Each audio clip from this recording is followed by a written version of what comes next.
हिंगोलीत नगरपालिका निवडणुकीची प्रक्रिया सुरू आहे आणि आता प्रचाराला अवघे काही तास बाकी असताना हिंगोलीमध्ये जे आहेत ते 1 करोड रुपयाची रोकड जे आहे ते पकडण्यात आले. आपण बघतो की याच थैल्यामध्ये जे आहे ते 50 आणि 100च्या नोटांची सर्व कॅश आहे आणि पोलीस पथकाने ही सर्व कॅश जी आहे ते आता हिंगोलीच्या सार्वत्रिक निवडणूक विभागामध्ये दाखल केलेली आहे आणि एक जवळपास काही मिनिटापूर्वीची कॅश जी आहे ते याच हिंगोली शेतकरी भवन परिसरामध्ये पकडल्याची आपल्याला माहिती आहे.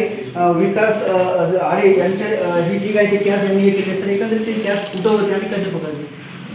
शेतकरी भवनाकडे आम्ही पेट्रोलिंग करत असताना संशयित गाडी वाटली. त्याची गाडीला थांबवलं, विचारणा केली असता त्यांनी सांगितले की सदर गाडीमध्ये कॅश आहे.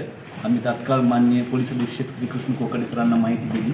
तसेच FST पथकाला तात्काळ तिथे पाचारण करण्यात आलेलं आहे व सदरची कॅश ही FST पथकाकडे सोपून पुढील कारवाई करत. बरं, एकूण कॅश किती आहे सर काही कळाले? 1 कोटीची कॅश आहे. बरं, कुणाची आहे काही संबंधित माहिती? आणखी एक प्रोड्युसर कंपनीची आहे, त्याची कागदपत्र घेऊन व्हेरीफाय करणं चालू आहे. बरं, खरं तर पूर्ण डॉक्युमेंट घेऊन जे आहे ते या कॅशचं व्हेरीफाय करणं चालू आहे. अंदाजे जे आहे ते कुठल्या तरी प्रोड्युसर कंपनीची ही कॅश असण्याची शक्यता आहे. शेतकऱ्यांच्या मालाचे पैसे वाटप करण्यासाठी ही कॅश वाहतूक होत असल्याची शक्यता वर्तवली जाते. नेमकी आता याच निवडणूक विभागातील पथकाकडून कसून चौकशी जी आहे ते पेपरची करण्यात येते आणि कॅश कुणाची आहे आणि कुठून कुठं जात होती हे अद्यापही अस्पष्ट आहे. कॅमेरामॅन ज्ञानेश्वर वानखेडेसह मी रमेश चेंडके, TV9 मराठी, हिंगोली.